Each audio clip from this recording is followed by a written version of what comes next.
You guys know about Wallace and Gromit. Just let me tell you about Wallace and Gromit. If I had to describe it in a single word, perfection. 2 words, total perfection. It's about this inventor bloke named Wallace, who's pretty much the most British motherfucker you're ever gonna see in your whole goddamn life. Like, seriously, most of his inventions end with him being poured a nice cup of tea. And his adventures with his intelligent anthropomorphic dog, Gromit. What are these adventures, I hear you ask? Well, they are some doozies. To paint a picture of just how amazing this franchise is, in the premise of the first episode, called A Grand Day Out, Wallace and Gromit look through some cheese holidays before settling on using household supplies to build a rocket and go to the moon because, and I quote, everybody knows the moon's made of cheese. Not to mention the main source of tension in the first half of the episode is, and I shit you not, but the main source of tension is, and I shit you not, Wallace lights the fuse before getting the crackers and needs to run back in and get them. It's fucking brilliant. A Grand Day Out was a success, and the brand quickly franchised, releasing 2 further shorts in the next 6 years before a feature-length movie in 2005 and the 4th currently final short in 2008. Nowadays, they're not up to much, apart from being compared to formerly relevant politician Ed Miliband. You know, I can see a resemblance. GG, well played. But that wasn't all released with their names on it. They also had this, Wallace and Gromit in Project Zoo, released for the GameCube, PS2 and Xbox in 2003. I actually have pretty fond memories of playing this game with my brothers as a kid, but we lost it before beating the 2nd level. Let's see if it's any good.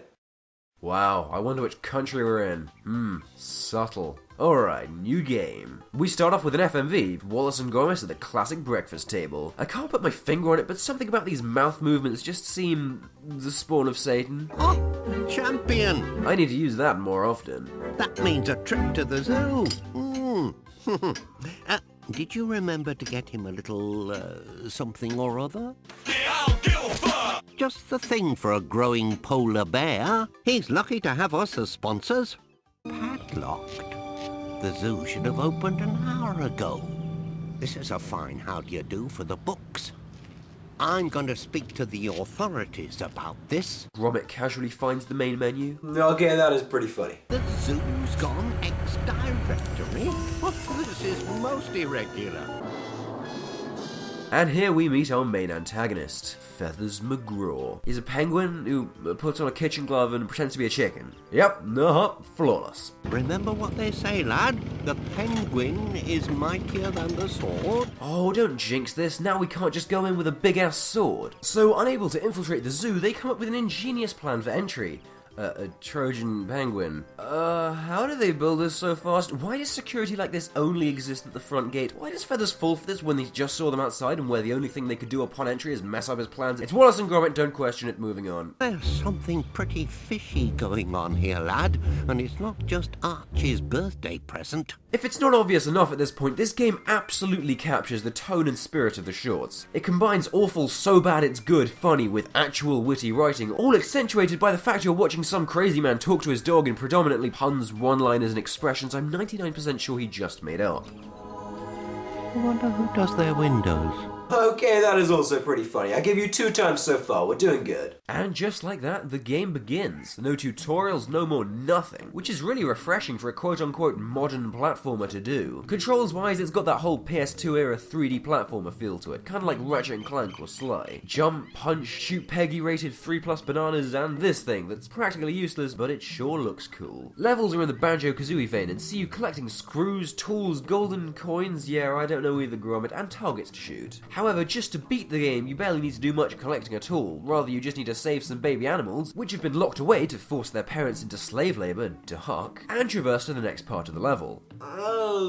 With Wallace. Yup, to remain somewhat accurate to the companionship of the titular pair, every single stage in the game is an escort mission, in a platformer with a partner unable to jump. Champion! The game does kind of work around this decision. The non-linearity means Wallace scarcely has far to walk, but this was still somewhat a dumb decision. We start with a jungle level. Fun fact, a serious contender for top 10 jungle levels, and it's good. Towers with monkeys in them are required to climb, but with collectibles also hidden around the floor, secured by admittedly tedious minigames, a moat, and numerous hidden areas. The paths get a little repetitious, but overall a well put together opening stage. On one side of the level is a drawbridge that Gromit can pretty easily make his way over, but that other one would of course have more trouble with. So we do some more exploring and collecting so we can finally tip the drawbridge, allowing your human companion a safe and hazard-free pathway to the temple. I think I'll stay put.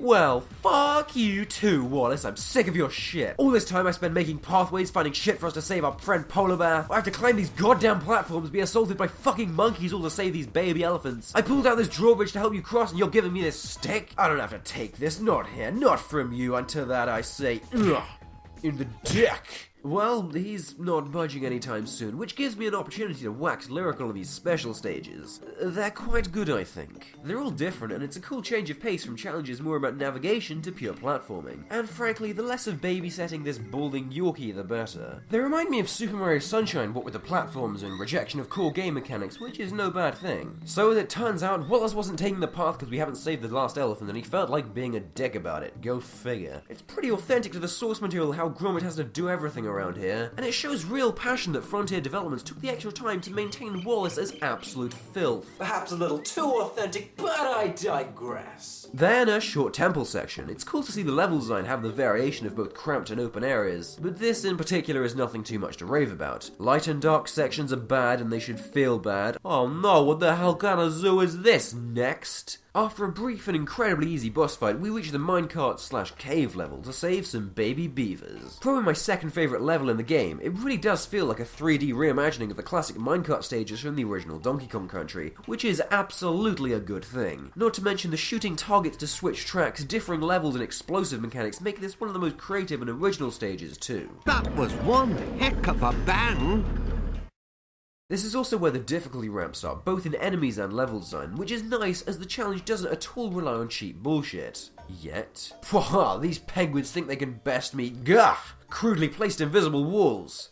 My one weakness. After some more minecarts, enemy royales and explosions, we get to the other side of the area and even get Wally across too. Save a beaver, and then it's time for the next phase of the level, which for some reason has a lot of water.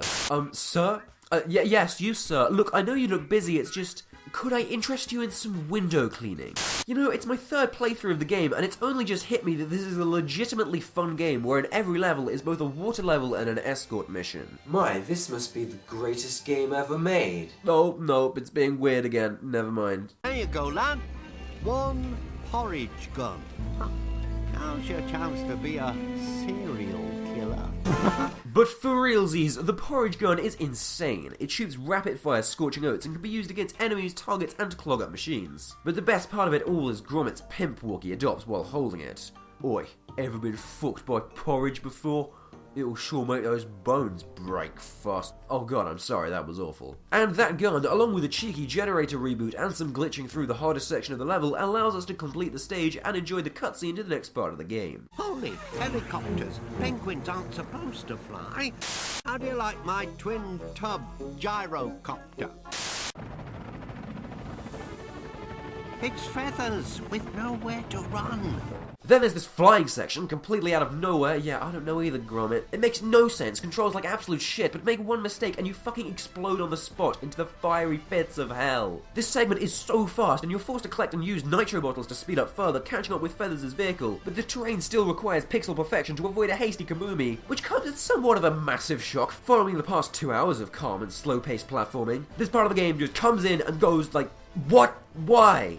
Well, that was that then. Third level is the obligatory fire level, probably the worst in the game too. It's really bland and strangely dysfunctional. It introduces this using fire extinguishers to put out fires mechanic, but it rarely works, and the lighting and colour scheme is so drab that all the sections of the level tend to just blend into each other. Low-res text texture is my favourite. Oh, Donkey Kong. That's new. Disclaimer, Donkey Kong is actually certified quite old. As you can guess, this level focuses around saving gorillas, which are also trying to kill you. And you'll die a lot. Not because of the gorillas, but platforms are so small that most hits will land you to the lava below, which is supposed to jump you back onto platforms, but due to botched programming is 90% of the time an insta-kill. You'll be hearing that death sound a lot. Although this game does the LEGO Star Wars thing, where death merely sets you back a couple of meters, though unlike LEGO Star Wars you don't lose any currency upon death, so until the final few levels where checkpoints begin to separate in a cheap attempt to up the artificial difficulty, there is little to no reason to avoid death. But this bonus level should cheer me up. Okay. Why exactly do I keep with the death? So this minigame is a total Donkey Kong homage, but for whatever reason, most of the barrels don't render properly, rendering this level, one of the hardest parts of the game, into something nigh on impossible. Speaking of things that piss me off, this is the place that forces in your face one of the game's most annoying design faults. See, the Y button throughout the game acts as a generic action command, and it's also the button used to call Wallace. So whenever you press it and an action doesn't trigger, you'll accidentally call him, and if you're wherever he can't directly travel to, he'll just spout off some bullshit about how he'll be there in a jiffy or to wait up, Gromit, which only gets infuriating after about 15 minutes. I'll be there in 2 shakes of a lamb's tail. Haha, really, Wallace? Because it looks to me like you're doing a pretty good impression of standing at a fucking wall. Actually, on the topic of Wallace, there are a few more things to say. I was surprised and pleased to hear that this game got the real voice actor for Wallace, Peter Sallis, or more, I was pleased for the first hour or so. I'm not sure life on the edge agrees with me. Is that you, lad? Gromit, where are you, lad? What would a platform game be without platforms? No, but seriously, the puns are real. And by real, I mean really make me want to stab myself. Wallace isn't even the best voice in the game. Oh no, that honor lies with the only other voice credits included, the information point guy. Torches can be used to see in dark places. Playing with the tracks will result in punishment. Sometimes Wallace and Gromit must work together to solve puzzles. His voice is so enthusiastic and intensely British, it just makes me deeply, deeply happy inside. It doesn't even matter that half the tutorials that this game desperately tries to shove down your throat are so painfully fucking obvious it verges on insulting. You'll listen to what they all say, and you'll listen again, just for the chance, just for the opportunity to grace your ears with his melodic harmonies of the tongue. Finish up here with a quick, albeit fun boss fight reminding me of that one Star Fox 64 boss, and into the warehouse we go. It's a pleasing colour palette, but the level itself would be pretty unremarkable if it weren't for these stealth segments. Seeing you climb in Metabix boxes, acting as both references to Metal Gear Solid and a previous Wallace and Gromit short, The Wrong Trousers. Both of which I hugely approve of. No diving, huh? You can't tell me what to do. I take it back, you can tell me a little bit what to do. All these hardships are more than worth it, however, for your reward, the turnip launcher. Holy shit, does this thing make every other weapon obsolete and fast. Big ass padlock needs a big ass key. Nah, blast that shit, and we can move on to a land unknown. Ice level, it's an ice level. What do you expect? I'm pretty sure they need one to fill in the quota to get past licensed platformer quality control. It's all slippy and shit. Whoa. Hey, look at this guy. Working hard or hardly working, right? Yeah. No, but this is unacceptable slave labor. Ice is such a cliche platformer theme, and this level really doesn't do anything new that the previous levels didn't do. And even with the BS slippery mechanics, it's far easier than the last 3 levels, which makes it super forgettable. It focuses around these steam pipes, and I would make a things are getting real steamy joke, but I'm just tired, man. This game tires me. Let's just fucking save these goddamn... This is followed by another brief vehicle segment, which feels far more natural as it's nowhere near as frantic as the flying segment. The pace is more in line with that of the platforming, and water-based vehicles have been showcased in the level prior, meaning the idea didn't just come out of nowhere. And it's an asteroid parody. Well, ain't that quaint? I mean, it's super frustrating and controls like garbage, but at least it controls better than the original asteroid, am I right? Yep, not even done with my first review, and I really feel I have the credibility to put Asteroid on a full-time blast. Sure, it was influential, but that doesn't excuse poor game design. Wake up, people, it's a scam. Hashtag Asteroidgate. I don't know what just happened. But now's no time to get distracted. It's the final frontier, the final challenge, the final level. Feathers McGraw's final plans have all been revealed in his industrial hideout. The zoo has been taken over to create diamonds from blocks of coal, which he could use for a weapons empire, maybe. Or just crumble the diamond industry, forcing some people out of their jobs, which either way is a massive dick move. This focuses around following Archie on a conveyor belt, protecting him from harm and, what are we saving, zebras? Oh, alright. I'm down. I'd ask why, but you know, Wallace and Gromit game. I'd also ask why Feathers, after keeping Archie with him at every moment, has now decided to kill him, lest so in such an elaborate and unreliable fashion, but as I mentioned, I try not to question this shit. The difficulty is considerably ramped up, but it's a really nice test of your skills through earlier mechanics with platforming, puzzle and combat elements summing up the entire game into a half-an-hour segment. Mess up and oh dear. He's dead. I can't stress enough just how impressive this final stage is, and how very little there is for me to riff off. It's good design with good execution, short and simple. As for the actual finale, less than great. You fight the penguin mech suit, and Feathers, being the crafty bastard he is, provides a barrage of weapons to toss your way. These spinning cog rapid fires are almost impossible to escape unscathed, eating your way through the limited health pickups. And the fight just repeats the same motions over and over, with very little indication of how far you are through it. Then he starts throwing the most infuriating enemies your way all at once. You can only damage him with the turnip launcher, and only at a certain distance at a certain time, so it's a finicky and frustrating process, not at all helped by his constant spamming of hard to avoid insta-death attacks. I'm not salty at all! But alas, it is done. Feathers makes one last bid for freedom, but is caught by the return of all the animals you helped. Oh, that's nice, and Jesus Christ, is that a human head? What the fuck? Well, I can't unsee what I've seen today. Oh, it's a robot, you say? Nice try, but who builds a robot that mumbles? We have released true evil into this world. I don't quite know what I was expecting from this game, and overall, I was pleasantly surprised. Really, I just bought it because I vaguely remembered it from my childhood, and I was interested to see how they convert the Wallace and Gromit formula, which is basically a bunch of weird stuff happens, incredible puns are made, and then they all go eat cheese and crackers, into a game.